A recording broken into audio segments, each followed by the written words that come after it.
L'ordre du jour appelle l'examen de la proposition de résolution en faveur de l'association de Taïwan aux travaux de plusieurs organisations internationales, présentée par messieurs Alain Richard et Joël Guerriau et plusieurs de leurs collègues, en application de l'article 34-1 de la Constitution. Et dans la discussion générale, la parole est à monsieur Alain Richard pour le groupe Rassemblement des démocrates progressistes et indépendants, auteur de la proposition de résolution, pour 5 minutes. Et seul monsieur Richard a la parole.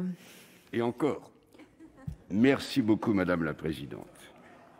Chers collègues, puis-je vous présenter brièvement le contexte et les objectifs de notre proposition. Nous sommes dans une situation marquée par la séparation de Taïwan et de la Chine continentale en 1949, à l'issue d'une guerre civile de plus de 20 ans, conclue par la prise du pouvoir par le Parti communiste chinois qui instaure la République populaire. La France, puis les États-Unis et dans leur suite, la plupart des États de la communauté internationale reconnaissent le régime de Pékin comme représentant toute la Chine, et ce régime, cette République populaire, reprend en 1971 le siège de cette puissance à l'ONU et à son Conseil de sécurité. En conséquence, Taïwan se trouve ramené à une entité non étatique, bien que dotée en fait de tous les attributs d'un État sur son territoire, de 36 000 communes, de 36 000 km², c'est-à-dire les Pays-Bas, gouvernant 23 millions, presque 24 millions de personnes, c'est-à-dire l'Australie. Depuis lors, Taïwan évolue de son côté en devenant, d'une part, une puissance économique significative qui prend toute sa part dans le décollage de l'Asie de l'Est, et d'autre part, une société de plus en plus libre et ouverte, avec des élections libres et pluralistes, une presse libre, un développement scientifique et culturel débarrassé des censures. Du côté du continent, nous savons ce qu'est l'évolution, elle est différente. Les autorités de Chine populaire ont toujours affirmé leur volonté de faire revenir Taïwan dans leur souveraineté. À cette fin, elles ont formulé, dès les années 80, la doctrine « un pays, deux systèmes », qui, on le sait, a été appliquée par la suite à Hong Kong avec l'évolution ultérieure que nous observons. À des périodes variées, ces autorités ont exercé des pressions militaires à proximité de Taïwan, soutenues par des lois prévoyant l'emploi de la force au cas où Taïwan déclarerait formellement son indépendance. Ces pressions militaires se renforcent au cours des 2 dernières années en cohérence avec la montée très prononcée des capacités de défense de la Chine populaire. La France conduit toute son action internationale dans le cadre du multilatéralisme organisé, donc des institutions internationales où les États prennent ensemble des mesures de régulation ou de promotion destinées à améliorer le sort des citoyens du monde, et au sein de ce sort, évidemment, se détachent leur sécurité et leur santé. La France souhaite donc logiquement qu'une entité comme Taïwan, dont la contribution à la vie internationale est importante dans de nombreux domaines, puisse y être entendue. Les organisations que mentionne notre proposition de résolution permettent, dans leur texte organique, la participation d'entités non étatiques, dont l'intervention est utile à leur mission. Il est évident que c'est le cas de Taïwan dans bien des champs d'action, le plus emblématique étant bien sûr celui de l'OMS, l'Organisation mondiale de la santé, compte tenu de l'expérience éclatante de l'île dans le traitement sur son sol de la pandémie mondiale. Mais c'est vrai aussi pour Interpol, pour l'Organisation de l'aviation civile et pour la commission de l'ONU dédiée à l'action contre le changement climatique.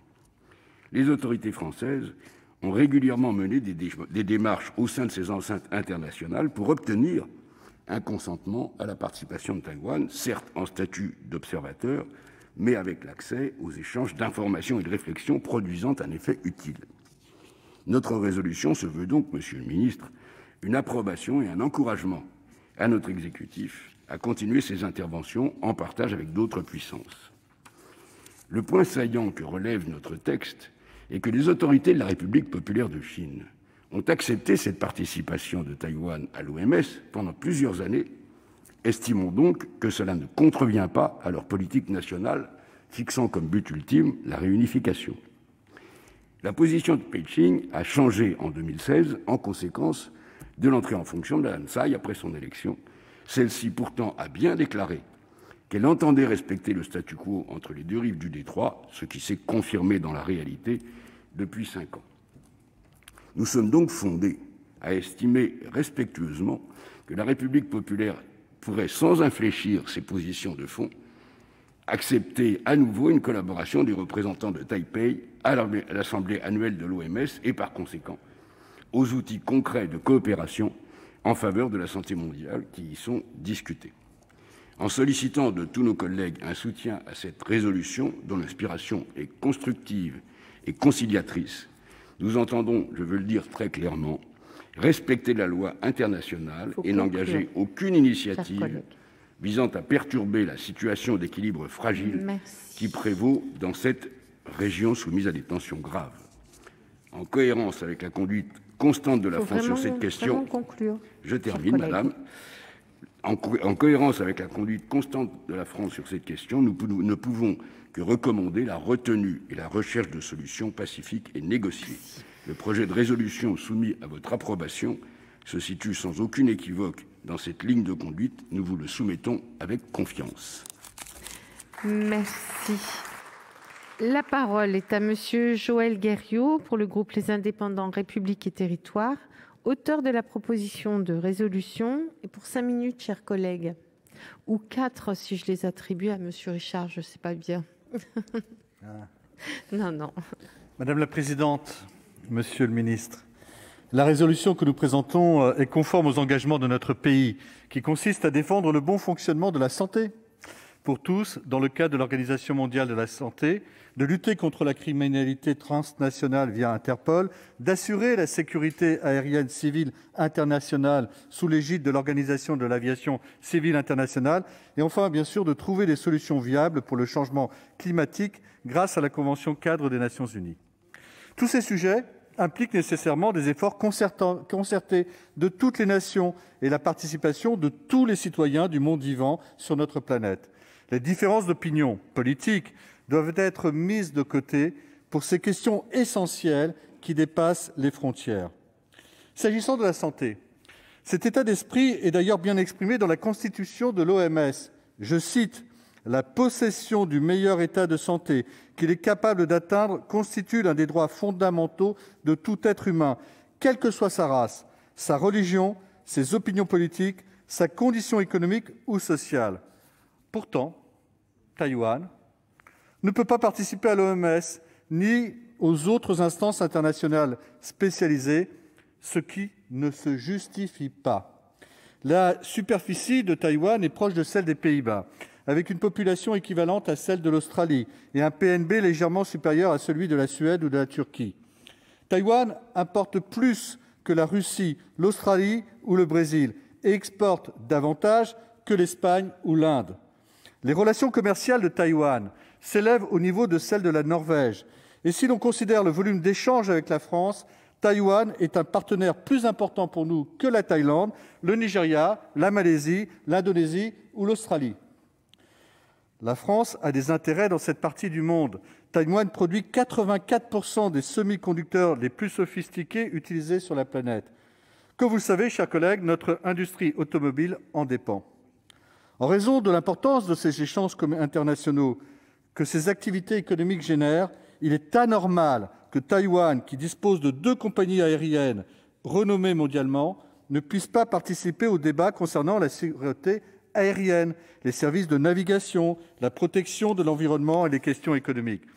De même, avec l'augmentation constante de passagers qui transitent par Taïwan, il est regrettable que ce pays soit exclu d'Interpol, alors que nous souhaitons accentuer nos efforts pour lutter contre le terrorisme, le trafic de drogue ou toute forme de criminalité.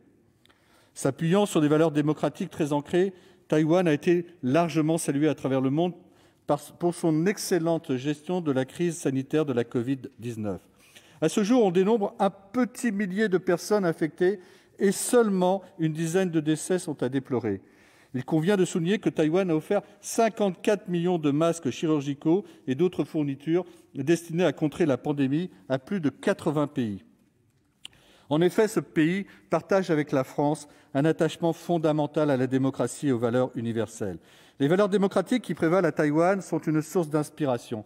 À Taïwan, toute personne peut librement s'exprimer. Les journalistes ne connaissent aucune censure. Taïwan est considéré comme le pays le plus libre d'Asie, au même niveau que la France. Les femmes ont un statut égal à celui des hommes. Non seulement c'est une femme élue à la présidence qui dirige le pays depuis 5 ans, mais aussi les femmes députées occupent 42% des sièges à l'Assemblée nationale taïwanaise. Taïwan est par ailleurs tout à fait à même d'apporter une contribution efficace dans les domaines que j'ai évoqués. Encore faut-il laisser à Taïwan une place qui lui revient dans les instances internationales. Malgré la prospérité et la stabilité de cet État, le célèbre hebdomadaire britannique The Economist vient d'illustrer la couverture de sa publication du 1er mai 2021 en soulignant que Taïwan était l'endroit le plus dangereux de la planète en raison de la menace militaire de la Chine qui pèse sur l'île. La paix et la prospérité de cette région sont importantes pour l'ensemble du monde. Nous devons travailler ensemble à la préserver. Les questions du bien-être de l'humanité sont au cœur de nos préoccupations et c'est tout le sens de notre démarche aujourd'hui. En 1965, André Malraux a dit à propos de l'établissement des relations diplomatiques avec la Chine populaire : « Marchons ensemble, mais sans mélanger nos drapeaux. » Alors oui, marchons, travaillons, coopérons avec la Chine, mais sans nous écarter de nos valeurs essentielles en respectant chaque drapeau. Il convient de tous les inclure, celui de Taïwan compris, car il s'agit d'une question majeure qui concerne notre avenir commun. Merci. Merci beaucoup. Dans la suite de la discussion générale, la parole est à Madame Colette Mélot pour le groupe Les Indépendants, République et Territoires. Et vous avez 5 minutes, chers collègues.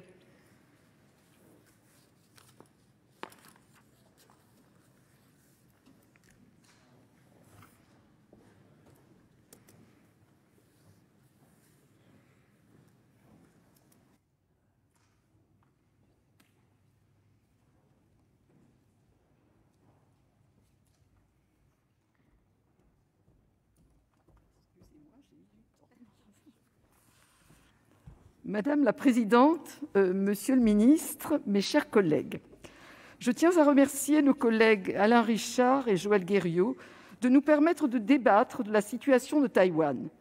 Depuis que les forces communistes chinoises ont remporté la guerre civile et pris le contrôle du continent en 1949, cette île essaie de préserver son autonomie. Le développement économique de ce territoire a été et est encore particulièrement remarquable.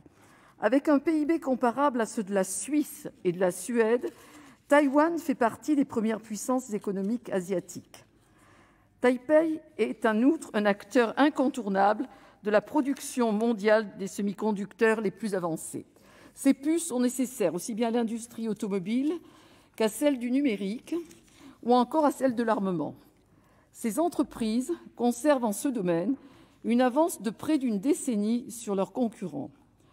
Le miracle taïwanais a fait de l'île l'un des 4 dragons asiatiques et a permis à la population de bénéficier d'un niveau de vie équivalent à celui de l'Union européenne.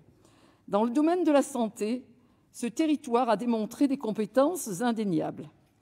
Il a fait face avec succès à plusieurs épidémies, dont celle de la Covid-19. Alors que Taïwan compte plus de 23 millions d'habitants, elle a su limiter les contaminations au coronavirus tout en préservant son économie et ne déplore qu'une dizaine de décès. La communauté internationale aurait beaucoup à gagner d'une plus grande coopération avec ce territoire riche de savoir-faire. La résolution que nous proposons aujourd'hui de voter a pour objet d'inciter le gouvernement à poursuivre ses efforts tendant à renforcer l'intégration de l'île au sein de différentes instances internationales. Cette initiative a été saluée par la présidente de Taïwan, Tsai Ing-wen, qui a souligné l'opportunité de telles coopérations. Le gouvernement français, par la voix du ministre de l'Europe et des Affaires étrangères, a déjà eu l'occasion de dire son soutien à l'objectif poursuivi par la résolution. Nous pensons qu'il est important que Taïwan puisse faire bénéficier la communauté internationale de ses compétences dans des matières aussi diverses que la santé, la coopération policière, le dérèglement climatique ou encore l'aviation civile. Cette résolution est également l'occasion de réaffirmer notre attachement aux principes de multilatéralisme, de dialogue et de coopération au sein de la communauté internationale. Ces principes sont au fondement d'une paix et d'une stabilité durables. Taïwan est en effet l'objet de vives tensions géopolitiques impliquant la Chine et les États-Unis. La région assiste ainsi depuis quelque temps à une importante montée en puissance des forces armées et singulièrement des forces navales. Ce climat de course aux armements laisse craindre l'éclatement d'un conflit ouvert dans les prochaines années. Un tel conflit serait bien entendu tragique pour les acteurs de la région. Il est en outre certain que ses conséquences néfastes s'étendraient à l'ensemble de la communauté internationale. Nous sommes convaincus que la paix et la coopération ont fortement contribué à la prospérité des pays de la zone. Il nous semble donc qu'il est dans l'intérêt de tous de veiller à les préserver. Cette voie constitue également la suite logique des relations pacifiques qui ont eu lieu jusqu'à présent et qu'il importe de perpétuer. Dans la mesure où cette résolution ne contient aucune reconnaissance de l'indépendance de Taïwan, elle ne constitue pas une remise en cause de la position française. Par ailleurs, le texte de la résolution nous semble être tout à fait compatible avec la situation de Taïwan. Les organisations internationales visées acceptent en effet la participation de membres qui n'ont pas le statut d'État. Renforcer l'intégration de Taïwan aux instances internationales permettra de bénéficier de précieuses synergies. C'est aussi l'opportunité d'éloigner un peu plus la perspective d'un conflit qui ne profiterait à personne. Le dialogue et la coopération pourront apporter des réponses durables aux nombreuses tensions qui pèsent sur cette région. Pour toutes ces raisons, le groupe Les Indépendants espère que le texte de cette résolution recevra un large soutien au sein de notre Assemblée. Je vous remercie. Merci. La parole est à Monsieur le Président Guillaume Gontard pour le groupe écologiste Solidarité et Territoires. Excusez-moi. Et pour 5 minutes, cher Président. Merci Madame la Présidente, Monsieur le Ministre. Depuis 1964, la France a rompu ses relations diplomatiques avec Taïwan en reconnaissant la République populaire de Chine. Depuis, elle ne déroge plus à la politique d'une seule Chine imposée par Pékin, politique qui a mené à l'isolement de Taïwan dans la communauté internationale. En 1971, l'île perdait son siège à l'ONU. En 1980, elle était exclue du FMI. Et depuis 2016, elle n'a plus sa place d'observateur à l'Assemblée mondiale de la santé, en conséquence de quoi elle ne peut plus être associée aux réunions de l'Organisation mondiale de la santé. Rien ne peut légitimer cette mise à l'écart pour un système politique dont nous connaissons tous ici les mérites, tant en termes de vie démocratique, de politique sociale et éducative et de protection de l'environnement. Le contexte pandémique actuel jette toutefois une nouvelle lumière sur l'exclusion de Taïwan des différentes instances de la communauté internationale. La gestion de la crise sanitaire par Taïwan est en effet un modèle pour bon nombre de gouvernements à l'échelle mondiale, et cela a été rappelé par mes collègues. La densité de la population sur cette île est exceptionnellement élevée, aussi peuplée que l'Australie. Les risques de transmission y étaient d'autant plus importants. Taïwan a toutefois tiré les leçons des épidémies de SRAS en 2003, de la grippe H1N1 de 2009. Son gouvernement a œuvré à une gestion exemplaire du contrôle de la pandémie, basée sur l'anticipation et la réactivité. Et cette date, seuls 12 décès y ont été ainsi enregistrés. Par ailleurs, la gestion taïwanaise de la pandémie a permis de démontrer, une fois de plus, l'attitude coopérative de Taïwan à l'échelle mondiale, ce que rappelle cette proposition de résolution. L'île avait ainsi alerté l'OMS dès décembre 2019 des risques de transmission humaine du virus. Début 2020, elle faisait un don de 5 millions de masques chirurgicaux à l'Europe, soit la moitié du total des dons à l'échelle mondiale, à un moment crucial où nous en avions le plus besoin. Nous considérons que cette attitude coopérative et pacifique, tournée vers le monde, est représentative de sa volonté constante de participer aux organisations internationales de santé, mais aussi à l'Organisation de l'aviation civile internationale, à la Convention cadre des Nations Unies sur le changement climatique et à Interpol. Il nous semble évident que cette participation, qui est permise pour certaines entités non étatiques, serait éminemment profitable aux travaux de ces organisations. Nous nous prononçons donc en faveur de la présente proposition de résolution. Nous comprenons que cette perception est aussi celle qui sous-tend la position française à l'égard de Taïwan, comme cela a été rappelé à plusieurs reprises par le ministère de l'Europe et des Affaires étrangères. Nous sommes donc confiants dans l'accueil qui sera réservé à cette proposition de résolution et dans les démarches que la France poursuivra dans ce sens, en amont de la 74e réunion de l'Assemblée mondiale de la santé, qui se déroulera à partir du 24 mai, et nous resterons bien évidemment vigilants sur ce sujet. Toutefois, comme nous en sommes tous conscients ici, ce sujet ne peut être abordé sans mentionner l'attitude française face à la Chine. Et comment nous souhaitons la voir évoluer. Le soutien français à l'association de Taïwan aux instances internationales, bien qu'il n'ait pas pour objectif de reconnaître un statut étatique à Taïwan ou de remettre en cause la politique d'une seule Chine, ne sera pas sans conséquences sur nos relations avec Pékin. Cela nous a été démontré récemment par la réaction de l'ambassade de Chine à un projet de voyage sénatorial à Taïwan. Aujourd'hui pourtant, la préservation à tout prix d'une entente avec ce régime qui exerce un système de répression institutionnalisé sur la population ouïghour, selon les mots utilisés par monsieur le ministre fin février, ne peut plus être défendue. Alors, pour défendre l'approche multilatérale et les valeurs démocratiques et humaines qui sont au fondement de notre politique étrangère, quel poids sait-on-nous accorder aux exigences de Pékin ? Le refus de transiger sur nos exigences n'est aujourd'hui plus une proposition idéaliste. C'est une nécessité, reconnue comme telle par l'Union européenne, qui, après des premières sanctions, a annoncé avant-hier la suspension de la ratification de l'accord d'investissement avec la Chine.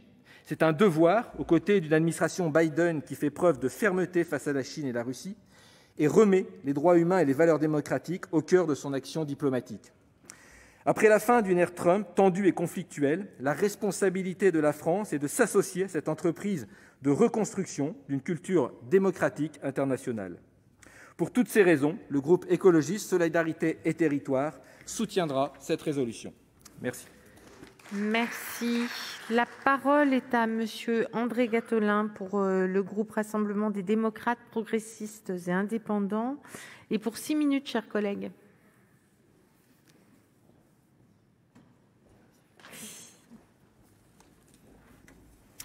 Merci Madame la Présidente, Monsieur le Ministre, mes chers collègues.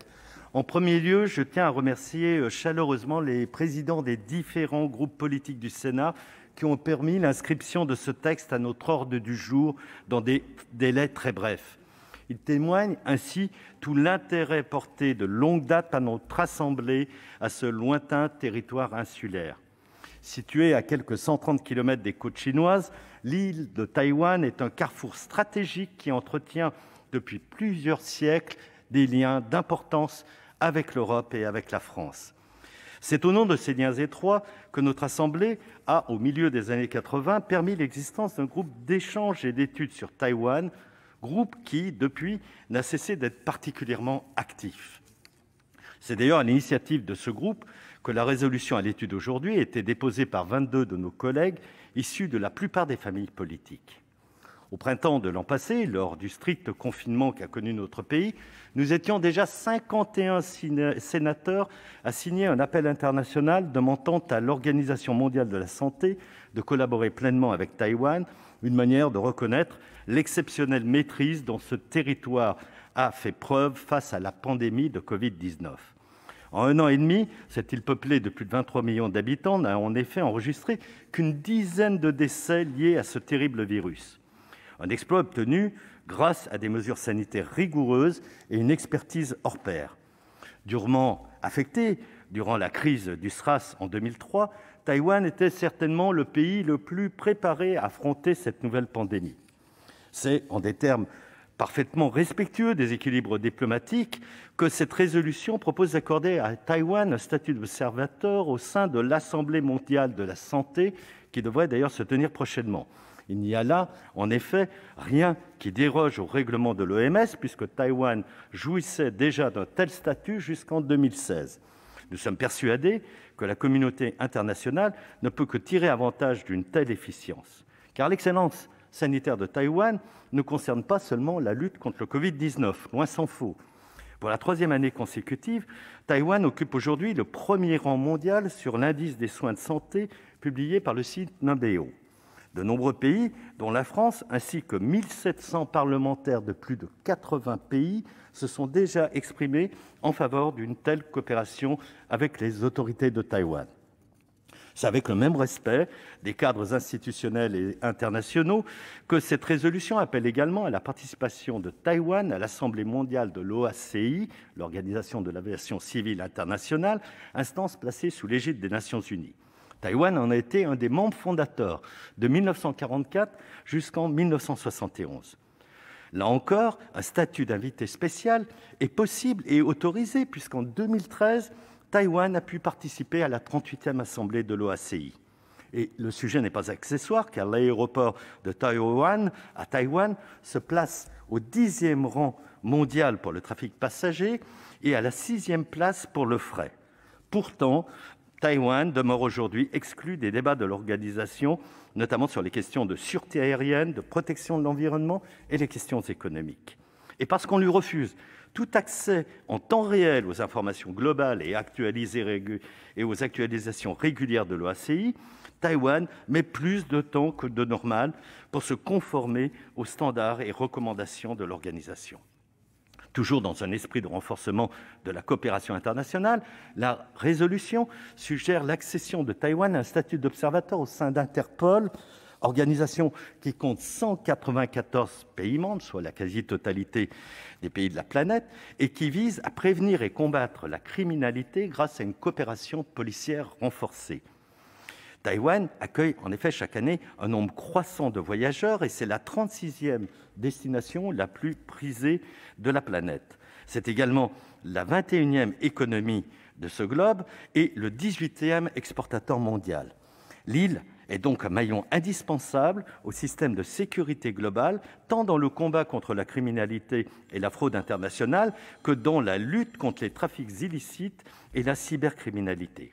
Pourtant, Taïwan n'a toujours pas accès au réseau mondial de communication policière permanente d'Interpol, ni à ses 18 bases de données criminelles. C'est là un trou de taille dans la raquette sécuritaire internationale et il est urgent d'y remédier. Enfin, cette proposition de résolution suggère que Taïwan puisse également participer aux travaux de la Convention-cadre des Nations Unies sur les changements climatiques. Depuis 2015, Taïwan s'est fixé des objectifs ambitieux de réduction de ses émissions de gaz à effet de serre et investit très fortement dans les technologies vertes et dans le soutien à la transition écologique, en particulier dans les pays en développement. La participation de Taïwan aux prochaines sessions de la conférence des parties serait, à n'en pas douter, bénéfique à tous. Mes chers collègues, c'est en proposant de desserrer le champ actuellement trop restreint des relations entre Taïwan et le reste de la communauté internationale que cette résolution s'inscrit pleinement dans l'objectif impérieux d'une coopération internationale renforcée au service du bien-être de toutes les populations. C'est la raison pour laquelle la totalité des membres du groupe RDPI voteront en faveur de ce texte. Je vous remercie. Merci.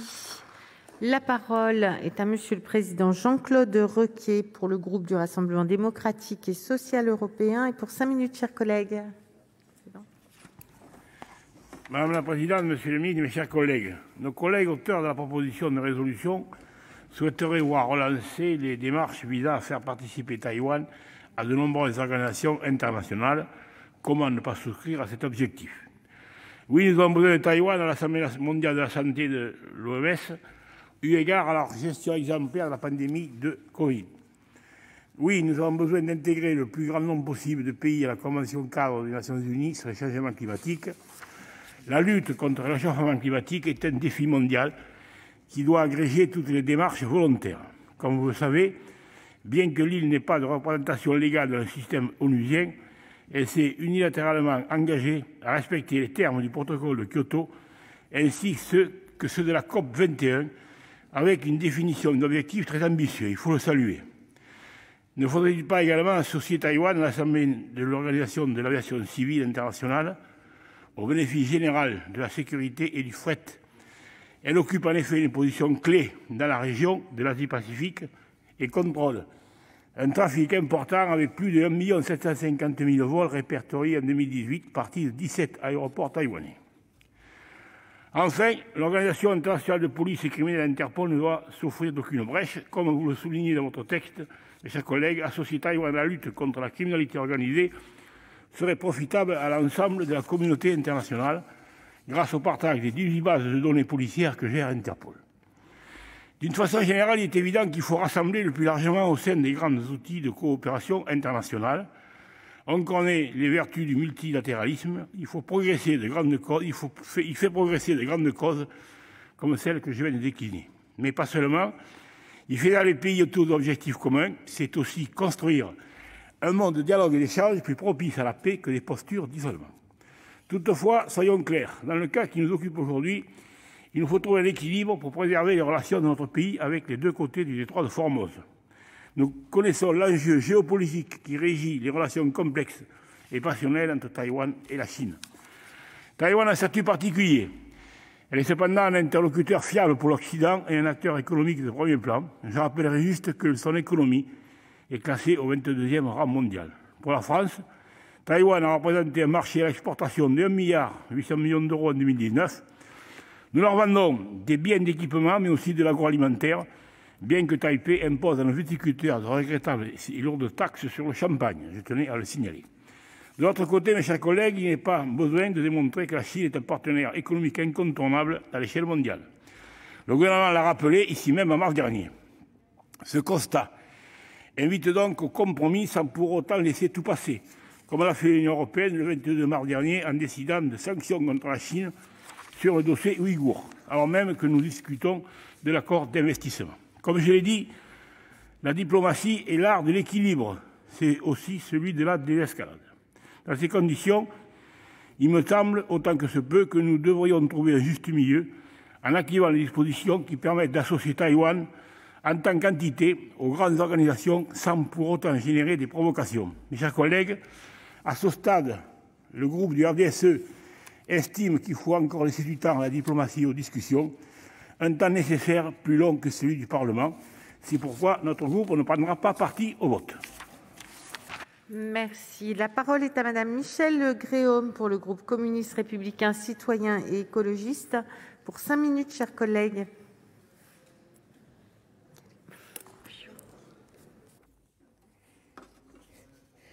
Madame la présidente, monsieur le ministre, mes chers collègues, cette proposition de résolution nous invite à soutenir la décision du gouvernement d'appuyer le retour de Taïwan au sein de l'Organisation mondiale de la santé, son entrée également à l'Organisation de l'aviation civile internationale, ainsi que dans la Convention des Nations unies contre la corruption et Interpol, dans un contexte de pression internationale importante de quelques pays. L'île, qui, pour rappel, a joui du statut du membre observateur de l'OMS de 2009 à 2016, n'a plus été invitée par l'organisation onusienne depuis l'élection à sa tête de l'indépendantiste Tsai Ing-wen. Cependant, il semblerait que le problème qui se pose aujourd'hui, c'est de savoir sous quelle forme se ferait le retour de Taïwan. En tant que région rattachée à la Chine ou en tant que pays souverain, sans même s'interroger sur les revendications territoriales de l'île. En 1964, la France avait su se distinguer des autres pays occidentaux en reconnaissant diplomatiquement la République populaire de Chine et en entretenant des relations privilégiées avec Pékin. 7 ans avant que l'Organisation des Nations unies ne reconnaisse la République populaire de Chine et lui réserve le siège au Conseil de sécurité, occupé depuis 1950 par Taïwan. Des relations parfois difficiles, certes, mais tout de même suffisamment suivies pour que Paris fasse office d'interlocuteur exigeant et respecté. Il convient de rappeler la participation de Taïwan, sous la dénomination de Taipei-Chine, à des grands événements internationaux comme les Jeux olympiques et paralympiques ou à des instances multilatérales comme le GATT pour les tarifs douaniers et commerce, ainsi qu'à la Banque asiatique de développement. Il y a donc un espace politique de dialogue et de discussion avec Pékin et non contre elle, qui existe et doit être approfondi. Il est vrai que Taïwan, de fait, existe et dispose d'un organe législatif, exécutif et administratif, De plus, le renouvellement des générations renforce la distance prise avec Pékin. En effet, 85,6% des Taïwanais sont nés avec la séparation de fait de l'île et du continent. Cependant, je me permets de rappeler que sur cette île, la Constitution de la République de Chine est toujours applicable et intègre dans son territoire la Chine continentale et des territoires russes, indiens ou encore mongols. Le contexte de confrontation déclenché par Donald Trump est stratégique, politique et commercial. Ce contexte n'est d'ailleurs pas étranger au regard des mobilisations sur Taïwan, à l'enjeu de la rivalité stratégique. Toutefois, nous ne pouvons pas omettre non plus que la situation actuelle laisse craindre une escalade pékinoise qui pourrait aboutir à un conflit. Que gagnera la France à s'impliquer dans cette stratégie de confrontation ? La réponse occidentale doit-elle être de mettre de l'huile sur le feu ou apaiser la situation ? Cette proposition de résolution, malheureusement, s'inscrit par ailleurs dans un alignement inquiétant de la France dans la roue des États-Unis. Son siège au Conseil de sécurité de l'ONU, mais aussi son histoire avec Pékin, lui donne pourtant la responsabilité de se placer en conciliatrice. Les exemples du GATT ou du Comité international olympique montrent qu'un espace existe, d'autant plus que l'île et le continent sont particulièrement dépendants.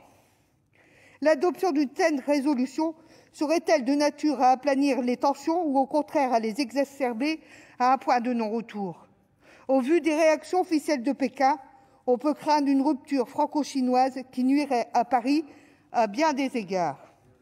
Soutenir cette proposition de résolution serait s'inscrire dans l'agenda stratégique porté par les États-Unis et sortirait la France de sa position de neutralité dans le dossier.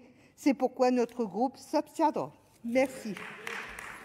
Merci. La parole est à monsieur Olivier Cadic pour le groupe Union centriste et pour 8 minutes, chers collègues.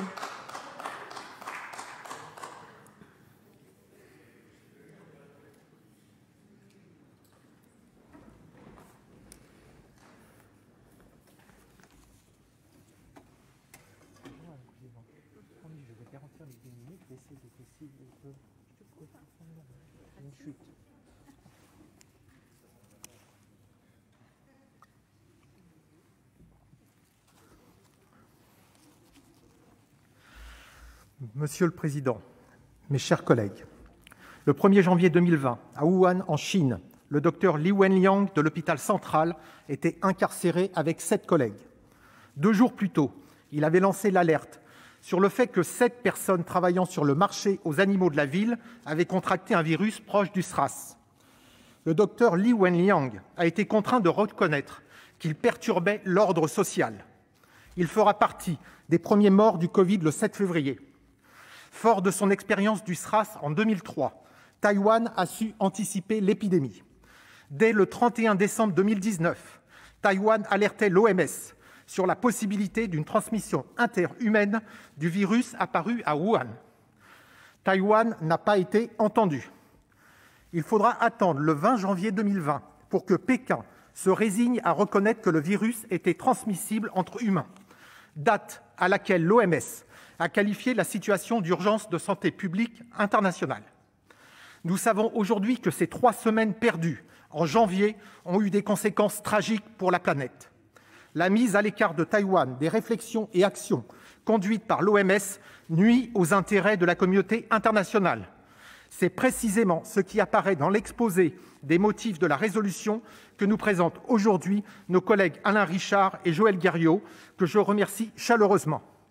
Le 20 février 2020, je déposais une question écrite interrogeant notre gouvernement sur les initiatives qu'il pourrait prendre afin d'intégrer Taïwan dans les discussions internationales sur le nouveau coronavirus. Des milliers de Français vivent à Taïwan. Je voulais éviter que ces compatriotes se retrouvent en dehors de la protection de l'OMS. Ce 20 février, le monde dénombrait alors 2012 morts du Covid, dont 2008 en Chine, 1 à Hong Kong, 1 à Taïwan et 1 en France. Un mois plus tard, le 31 mars 2020, avec 84 parlementaires, nous co-signions une tribune appelant à l'intégration de Taïwan au sein de l'OMS à l'initiative de notre collègue André Gattolin. L'épidémie s'est répandue sur la planète, rebondit avec ses variants, britanniques, brésiliens, maintenant indiens. Les ravages se poursuivent. Le 20 février 2020, Taïwan comptait 23 cas Covid et, je vous l'ai dit, un seul décès. À ce jour, l'île totalise 1121 cas et seulement 12 décès pour 23 millions d'habitants. Taïwan est le territoire qui compte le moins de cas et de décès recensés dans le monde. Dès l'origine de l'épidémie, l'industrie taïwanaise a produit 13 millions de masques par jour. Résultat, pas de confinement, une vie sociale, scolaire et économique qui se poursuit normalement, mais sous précaution. En juin 2020, en réponse à ma question écrite posée 4 mois plus tôt, le ministre de l'Europe et des Affaires étrangères, Jean-Yves Le Drian, m'avait répondu qu'il souhaitait que Taïwan puisse être associé aux travaux de l'Organisation mondiale de la santé afin d'éviter de créer un vide sanitaire. Force est de constater que depuis, rien n'a changé. Taïwan ne sera même pas convié en tant que membre observateur de la prochaine Assemblée générale de l'OMS et se trouve au banc de nombreuses organisations internationales. Voilà pourquoi il nous est apparu, au sein du groupe d'études et de contact avec Taïwan, présidé par notre collègue Alain Richard, que l'heure était venue de déposer une résolution en faveur de l'association de Taïwan aux travaux de plusieurs organisations internationales. Car Taïwan est également exclu d'Interpol, ce qui crée des brèches considérables à l'heure où l'île fait partie intégrante de la mondialisation et joue un rôle majeur dans la lutte contre les criminalités transnationales. Taïwan n'est également plus en mesure de participer à l'OACI, alors qu'elle en était membre fondateur. Taïwan occupe pourtant une position clé pour le transport et le contrôle aérien en mer de Chine. En matière d'environnement, enfin, Taïwan ne peut pas participer aux réunions de la Convention 4 des Nations Unies sur les changements climatiques, alors que la société taïwanaise est à la pointe de la lutte contre le réchauffement climatique. Tous ceux qui nous écoutent doivent s'interroger. Pourquoi Taïwan ne fait pas naturellement partie de l'OMS, d'Interpol, de l'OACI et de tant d'autres instances de coopération internationale? Comment sommes-nous arrivés là? La réponse se trouve de l'autre côté du détroit. La dictature du Parti communiste chinois n'aime pas le régime démocratique en place à Taïwan. Malgré l'animosité entretenue par le régime communiste de Pékin, la société taïwanaise s'est émancipée dans le progrès, la liberté d'expression et les valeurs démocratiques occidentales. L'évolution de la société taïwanaise, affranchie et connectée, avec un pouvoir d'achat équivalent aux régions les plus développées du monde, ne peut être compatible avec les principes du régime totalitaire chinois, dont le système de répression institutionnalisé à l'encontre des musulmans ouïghours dans la région du Xinjiang révolte le monde. Comme nous, les Taïwanais observent avec effroi l'emprise du régime de Pékin sur tout le peuple chinois.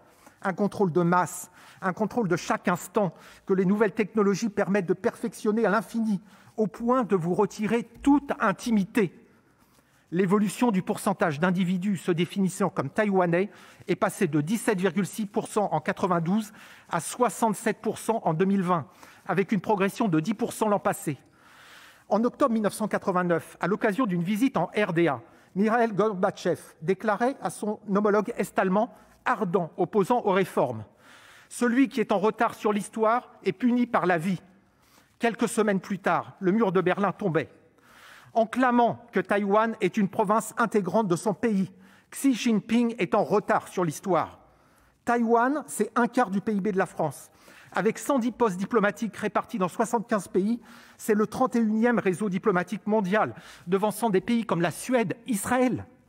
C'est la 20e armée du monde, à niveau équivalent du Canada. L'île est souveraine. Je constate que Taïwan est indépendante de fait. Certains diplomates soucieux de plaire à Pékin disent « moins on parlera de Taïwan, mieux ça vaudra ». Je pense tout le contraire. Car si la menace d'invasion militaire de la Chine, comme l'a dit mon collègue Joël Guerriau, fait titrer cette semaine à The Economist que Taïwan est le lieu le plus dangereux de la Terre, il apparaît que l'île de Taïwan devient plus importante pour l'équilibre du monde que ne l'était Berlin-Ouest pendant la guerre froide. 18e puissance commerciale et 11e économie la plus libre du monde, Taïwan agit conformément aux conventions des Nations Unies sur les droits de l'homme. En matière de démocratie, Taïwan en a fait autant que n'importe quel autre pays pour faire avancer l'égalité. L'ONU a été créée pour les êtres humains. Je vous le demande, mes chers collègues, pourquoi l'universalité des droits de l'homme proclamée par les Nations unies ne s'appliquerait pas à Taïwan et à ses 23 millions d'habitants? Unissons-nous dans une pensée commune et répétez avec moi ce cri « Vive la liberté universelle » lancé Victor Hugo. En débattant de cette résolution, au moment où à Londres, le G7 déclare dans un communiqué son soutien affirmé pour que Taïwan participe aux organisations internationales comme l'OMS, nous envoyons un signal fort à nos alliés, à tous les peuples libres du monde. Ensemble, ils doivent s'unir pour réintégrer Taïwan dans nos organisations internationales. C'est pourquoi je voterai avec fierté, comme notre groupe Union centriste, cette proposition de résolution. Mes chers collègues, le jour où la Chine s'éveillera à la démocratie, la Chine sera Taïwan. Je vous remercie. Merci. La parole est à Monsieur André Vallini pour le groupe socialiste, écologiste et républicain et pour 6 minutes, chers collègues.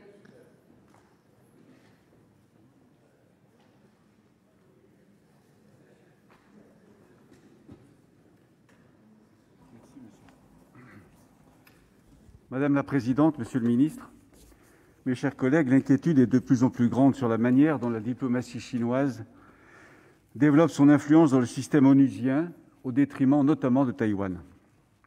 Et la résolution qui nous est soumise ce soir est donc la bienvenue. Je souhaite profiter de ce débat pour élargir mon propos à la problématique de Taïwan sur la scène internationale. Après de longues années de bienveillance, au nom d'un prétendu partenariat stratégique, la diplomatie européenne commence à ouvrir les yeux sur la réalité chinoise. La crise du Covid, bien sûr, mais aussi la répression de Hong Kong et des Ouïghours, ont accéléré ce réveil de l'Europe alors qu'elle était restée jusque-là très mesurée dans ses réponses aux provocations chinoises.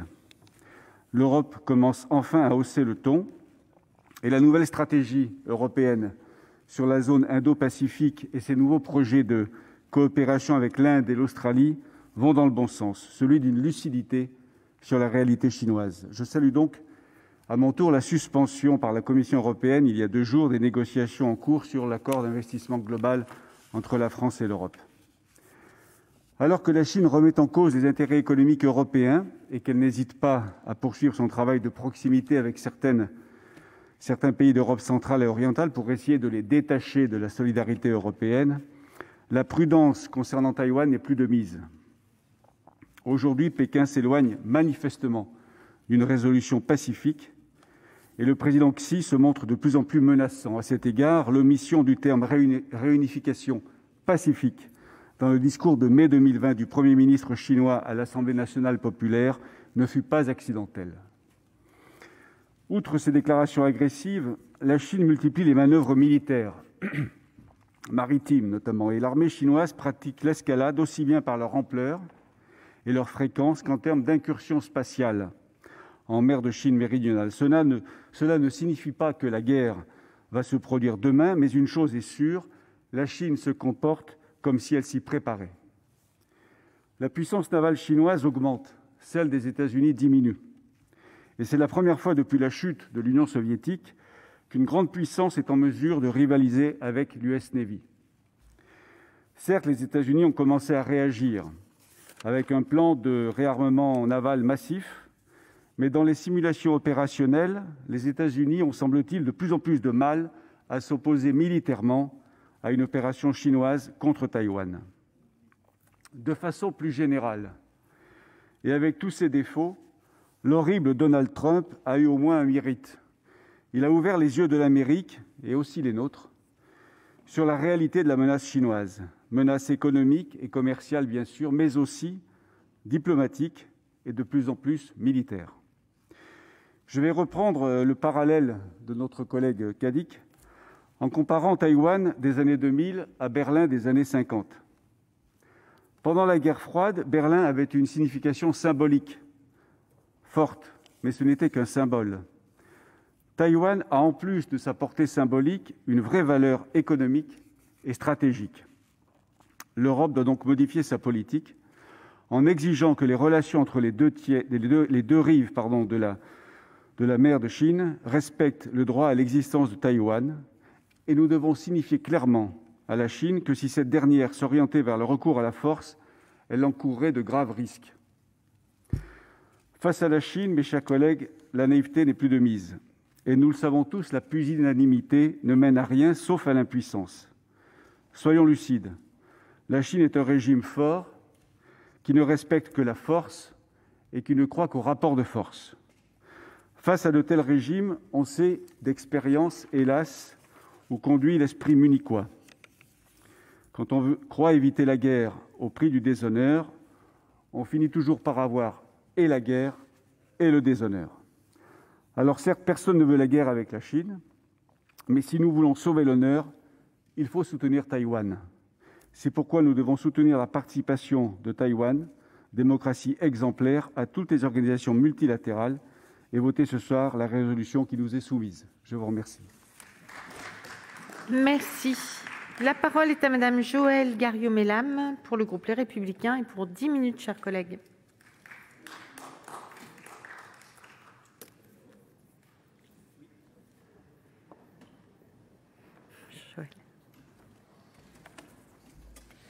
Madame la présidente, monsieur le ministre, mes chers collègues, je me réjouis que cette proposition de résolution sur Taïwan ait été inscrite à l'ordre du jour de notre Assemblée. Je m'en réjouis d'autant plus que j'avais déposé une question écrite sur cette thématique en janvier 2020. C'était, autant que je le sache, la toute première question sur ce sujet, plusieurs autres ayant été déposées ensuite sur le même thème par mes collègues de l'Assemblée nationale et du Sénat, dont certains collègues qui se sont exprimés tout à l'heure. Outre un état des lieux que je demandais sur les excellentes relations bilatérales entre nos deux pays, je m'interrogeais sur le bien-fondé de l'isolement imposé à Taïwan depuis la résolution 2758 de 1971, alors même que Taïwan, sous la direction de la présidente Tsai Ing-wen, est un modèle de démocratie, applique à la lettre les recommandations de l'ONU, a un comportement et un bilan exemplaires, notamment en matière de protection de l'environnement, d'énergie verte, de soins médicaux, d'éducation, de lutte contre la pauvreté, un PIB équivalent à celui de la France ou du Japon et un taux d'alphabétisation de 98,7%. J'y indiquais également qu'à l'heure de l'apparition en Chine de virus rappelant le SRAS de 2003, et je rappelle que ma question a été publiée en janvier 2020, une participation de Taïwan à l'OMS, ne serait-ce qu'avec un simple statut d'observateur, pouvait s'avérer très utile pour aider à juguler les risques d'épidémie. Le jour même où je déposais ma question au Sénat, ce 20 janvier 2021, l'OMS se décidait enfin à qualifier l'épidémie Covid d'urgence de santé publique internationale. 16 mois plus tard, au regard des 12 décès Covid enregistrés à Taïwan depuis le début de la pandémie, sur une population de près de 24 millions d'habitants, on ne peut que déplorer que la voix de Taïwan, voix de l'expérience, de la science et de la sagesse, n'ait pas été entendue. Rappelons aussi que Taïwan a été exemplaire pendant toute cette pandémie et a fait don avec beaucoup de générosité de matériel médical et de masques. Cela a été cité déjà, 54 millions donnés à 80 pays, quand nous subissions la pénurie en masques, notamment en Europe. Aujourd'hui même, un laboratoire taïwanais a annoncé avoir mis au point un vaccin contre l'entérovirus 71, efficace notamment chez les enfants de moins de 6 ans et qui pourrait être extrêmement utile à toute l'Asie. De même, le transfert de technologies et partage d'expériences en recherche et développement en vaccins, avec leurs tests rapides de diagnostic de Covid-19 avec résultat en 15 minutes, nous serait très utile à tous.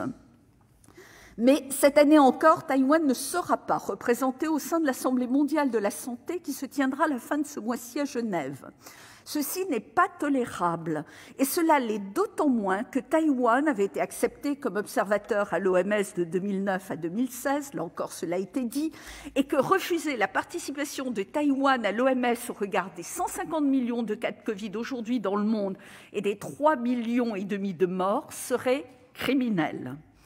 Si la France a toujours tenu une même position d'ouverture, le ministre Le Drian me répondant en 2020, ainsi qu'à tous ceux qui avaient posé les mêmes questions ensuite, que la France était favorable à la participation de Taïwan aux organisations internationales quand cette participation répondait aux intérêts de la communauté internationale, comme c'est le cas pour l'OMS, la voix de la France restait un peu isolée.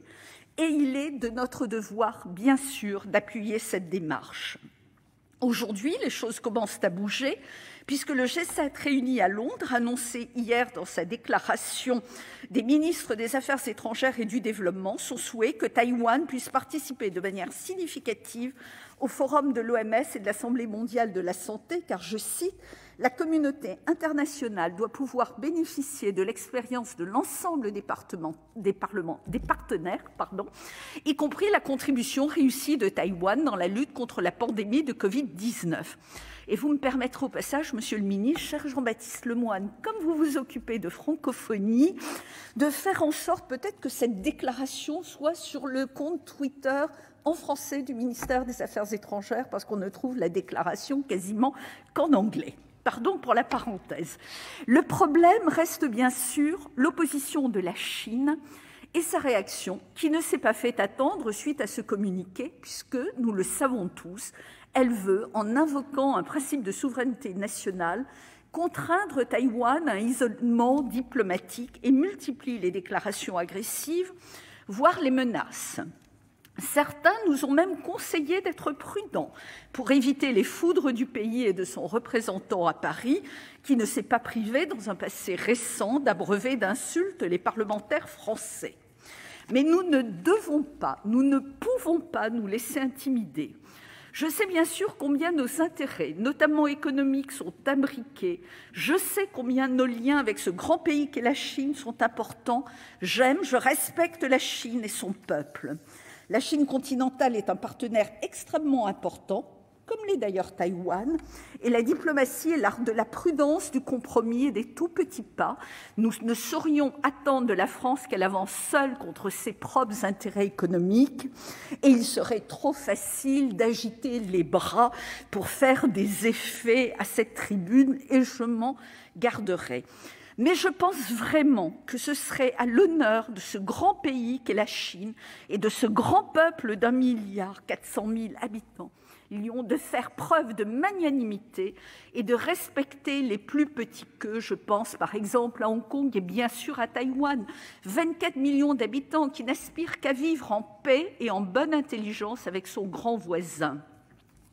Bien sûr, les avancées, les richesses de Taïwan, avec un PIB en prévision de croissance de 4,6% pour 2021, près de 8,2% de plus par rapport à l'année dernière, ses innovations technologiques et sa politique industrielle dynamique peuvent susciter envie, appétit et même crainte de ceux qui n'ont pas la même vision que la nôtre de la démocratie et des droits de l'homme. Cette semaine, cela a déjà été dit, la couverture de The Economist titrait « Taïwan, l'endroit le plus dangereux du monde ». Oui, les bruits de bottes se font entendre de plus en plus fort. Oui, la Chine se réarme. Mais je crois profondément que l'honneur d'un parlementaire, c'est aussi de savoir faire preuve de courage et d'affirmer haut et fort ses convictions. Alors oui, Madame la Présidente, Monsieur le Ministre, mes chers collègues, je veux le dire haut et fort, c'est notre devoir d'aider Taïwan à retrouver la place que ce pays mérite sur la scène internationale.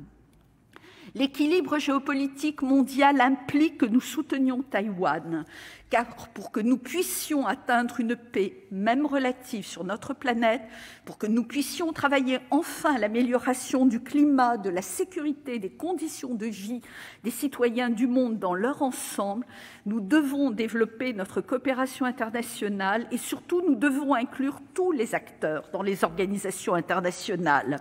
Et pour nous, parlementaires, c'est aussi une question de courage. Alors oui, mes chers collègues, ayons le courage d'aller de l'avant, ayons le courage de ne pas nous laisser intimider par les gesticulations et les invectives, ayons le courage de dire ce que nous pensons être juste. Renforcer nos partenariats en matière sanitaire et médicale est indispensable, Mais Taïwan doit aussi avoir le droit de participer à toutes les organisations internationales où son expertise pourrait être utile. Et je pense notamment, bien sûr, à Interpol, à l'Organisation internationale de l'aviation civile, au débat sur le climat. Je voudrais aussi dire à tous ceux qui, ici ou ailleurs, auraient la tentation de Munich, qu'on ne respecte jamais un adversaire qui s'aplatit, mais que l'on craint et respecte celui qui, même s'il sait qu'il ne gagnera pas, a le courage de se battre pour ses convictions lorsqu'il les sait justes. Et je souhaiterais aussi m'adresser à mes amis chinois, parce que nous le savons, ils nous écoutent ou ils nous liront. Mais de quoi avez-vous peur? Vous êtes un grand, vous êtes un magnifique pays, vous n'avez rien à craindre de Taïwan qui ne veut que la paix. Vous avez tout à gagner, au contraire, d'une coopération pacifique dans l'intérêt de vos peuples. Alors, s'il vous plaît, aidez Taïwan à vous aider, aidez-nous à vous aider, aidez-les à vous aider, ne serait-ce qu'en matière médicale. Parlez-leur, écoutez-les, et le monde n'en sera que meilleur. Il sera plus sûr, plus stable, et c'est aussi votre intérêt, c'est l'intérêt de la Chine dans son ensemble. Merci. La parole est à Madame Hélène Conway-Mouret pour le groupe socialiste, écologiste et républicain, et pour 3 minutes, chers collègues.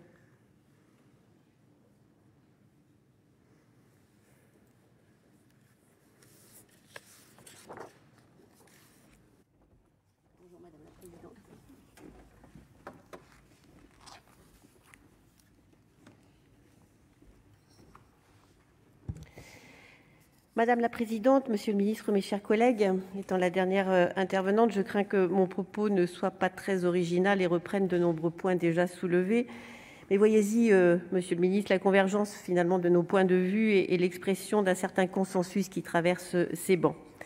La démocratie taïwanaise se construit à l'ombre de la Chine. Située à moins de 200 km des côtes chinoises, ce territoire de près de 24 millions d'habitants dispose de son propre drapeau, son hymne, sa langue, ses institutions judiciaires et son parlement, mais n'est reconnu que par 16 pays et connaît un isolement diplomatique croissant. Et pourtant, sa présidente promeut une démocratie transparente que nous avons pu observer lors de la visite de notre groupe d'échange et d'études sénatoriales en décembre 2019. Il est donc temps, 2 ans plus tard, qu'une nouvelle délégation sénatoriale s'y déplace. D'autant que Taïwan représente un modèle d'acteur responsable dans de nombreux domaines, dont la lutte contre le changement climatique, comme le montre son adhésion aux principes fixés par la COP21. Les progrès scientifiques de Taïwan en matière de technologie verte sont remarquables et méritent d'être reconnus, tout comme son Centre national des technologies et des sciences pour la prévention des sinistres, auquel nous avons rendu visite. Partenaires solides dans les domaines économiques et de sécurité, les plus de 2300 Français qui y vivent dynamisent nos relations commerciales et nos actions de coopération. Enfin, la loi sur le mariage pour tous, votée en mai 2019, ou la révolution des tournesols, menée en 2014 par les jeunes étudiants du numérique contre l'ingérence chinoise, sont des marqueurs d'une démocratie bien vivante. Mais son succès réside également dans sa gestion de l'épidémie de la Covid-19. Taïwan, mais cela a été rappelé, a été le premier pays à prévenir l'Organisation mondiale de la santé des dangers d'une contamination humaine, alors même que ce pays reste exclu de cette organisation. Dans sa réponse à mon courrier du 18 mars 2020, le ministre Le Drian précisait que la France soutenait la participation de Taïwan aux travaux de l'OMS et de l'Assemblée mondiale de la santé, une reconnaissance de fait de sa maîtrise exceptionnelle de la crise sanitaire. En effet, sa gestion épidémique est un modèle pour le monde entier. Le système de traçage a été consenti par la population sans obligation étatique. Cette responsabilisation collective alliée à la présence de masques chirurgicaux, de quatorzaines ciblées et un système de santé performant a permis de maîtriser très vite la diffusion du virus. Le pays n'a pas eu recours à un seul confinement, ni couvre-feu, et n'a pas mis son économie à l'arrêt. Cette efficacité a aussi été rendue possible grâce à la transparence et à la confiante participation de la population dans sa gestion de la crise. Un exemple dont nous pourrions d'ailleurs utilement nous inspirer. Chers collègues, vous l'aurez compris, le partage de son expérience et sa contribution ne peuvent qu'être bénéfiques à la communauté internationale dans tous les domaines cités par les auteurs de cette résolution, Alain Richard et Joël Guerriau. Comme l'a annoncé mon collègue André Vallini, tous les membres de notre groupe voteront cette résolution pour que la France apporte un soutien clair à l'intégration de Taïwan au sein des instances internationales. Je vous remercie. Merci. La parole est à Monsieur Jean-Baptiste Lemoyne, secrétaire d'État chargé du tourisme, des Français de l'étranger et de la francophonie. C'est à vous, Monsieur le ministre.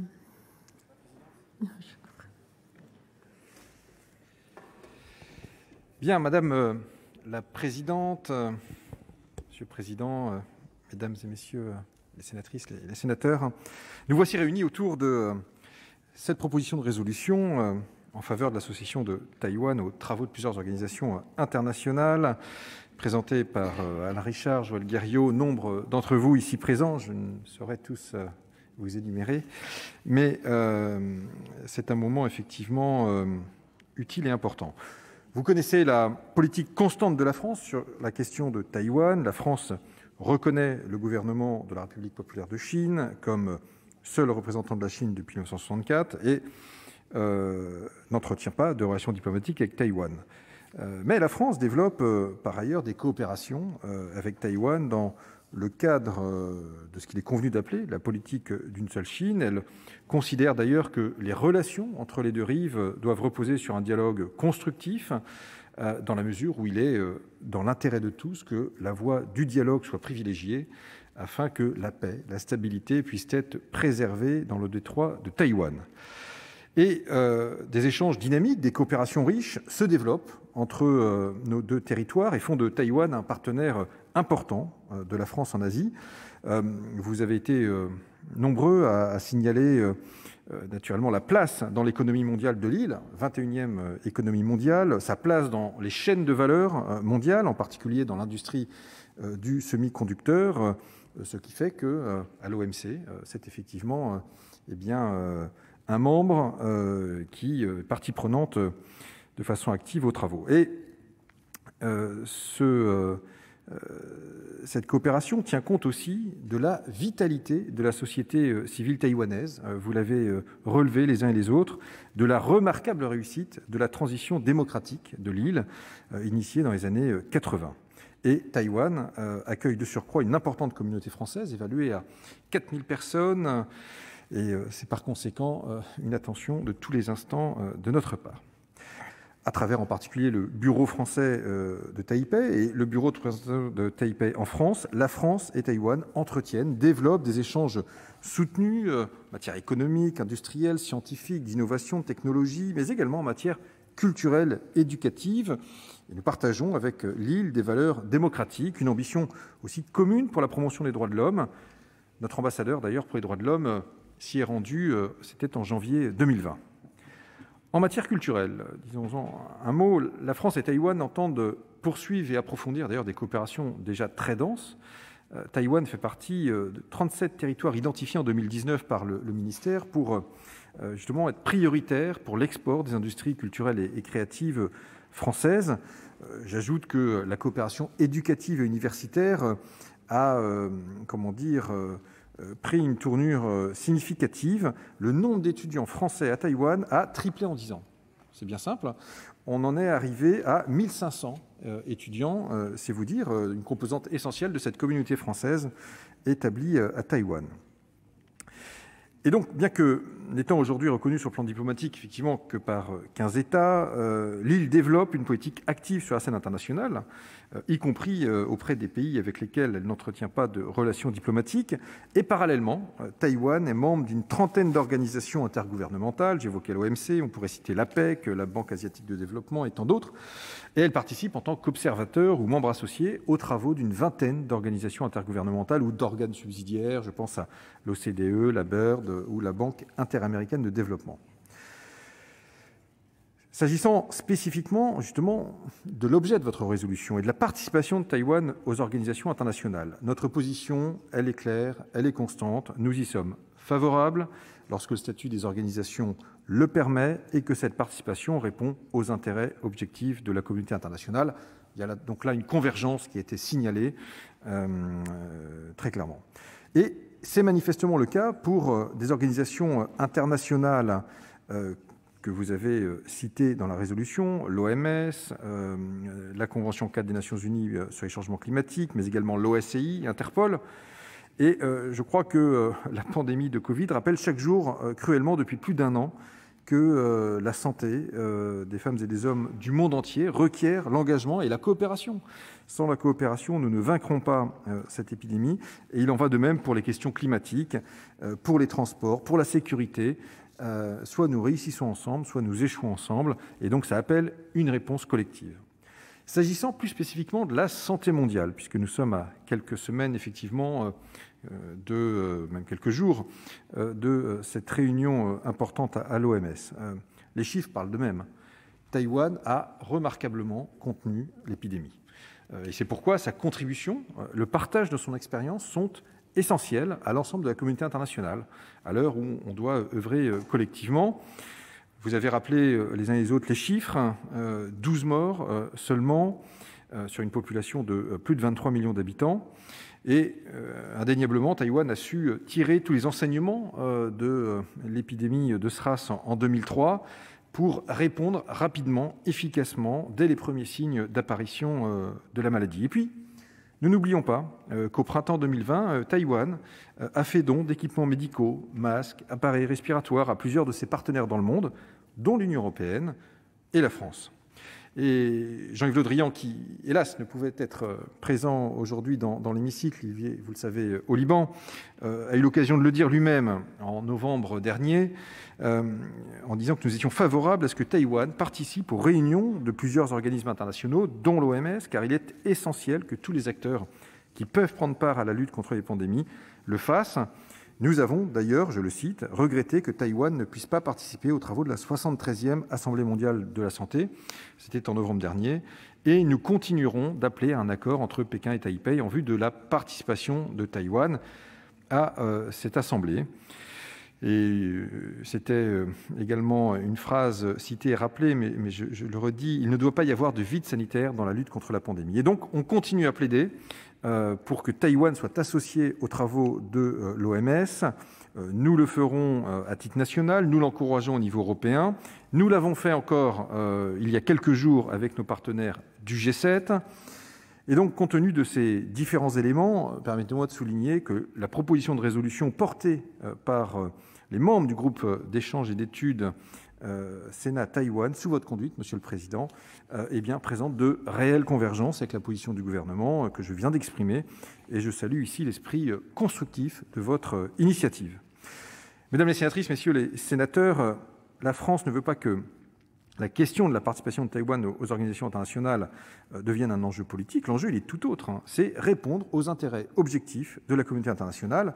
Et c'est dans cet esprit que la France soutient cette participation de Taïwan aux organisations internationales lorsque les statuts de ces dernières le permettent. Je le souligne à nouveau, le fonctionnement optimal de ces organisations appelle une approche inclusive et c'est la condition d'un multilatéralisme qui soit efficace afin d'être en mesure d'apporter des solutions aux grands défis de notre monde. Alors, au-delà de l'examen de cette proposition de résolution, vous me permettrez, puisque le sujet est au cœur des travaux de votre groupe d'études, Monsieur le Président, de souligner que nous suivons de façon extrêmement précise l'évolution de la situation dans le détroit de Taïwan. Et nous avons noté à cet égard que les incursions militaires dans la zone d'identification et de défense aérienne de Taïwan se sont multipliées depuis l'an dernier jusqu'à devenir presque quotidiennes. Et donc, je le redis, la stabilité dans le détroit, elle est essentielle pour la sécurité de la région, et c'est la raison pour laquelle nous réprouvons toute tentative de remise en cause du statu quo, de même que toute action susceptible de provoquer un incident et de conduire à une escalade dans le détroit. Je crois pouvoir vous dire que nous partageons cette préoccupation avec l'ensemble de nos partenaires de l'Union européenne. Voilà, Monsieur le Président, Mesdames et Messieurs les sénatrices et les sénateurs, l'appréciation du gouvernement sur ce sujet. Et encore une fois, permettez-moi de me réjouir en tout cas du travail conduit cet après-midi dans l'hémicycle sur ce sujet important. Je vous remercie. Merci, Monsieur le Ministre. Alors, nous allons procéder au vote sur la proposition de résolution. La conférence des présidents a décidé que les interventions des orateurs valaient explication de vote. J'ai été saisie d'une demande de scrutin public par le groupe RDPI sur la proposition de résolution pour l'association de Taïwan aux travaux d'Organisation mondiale. Il va être procédé au scrutin public dans les conditions fixées par l'article 56 du règlement. Le scrutin est ouvert.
Plus personne ne demande à voter.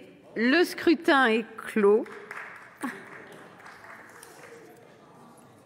Ça, bien sûr, va se faire charrier.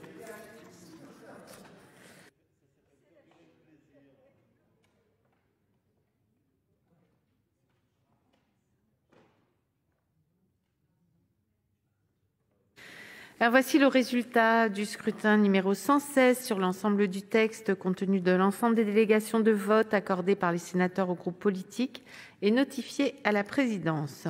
Nombre de votants 323, nombre de suffrages exprimés 304, pour l'adoption 304, contre 0. Le Sénat a adopté.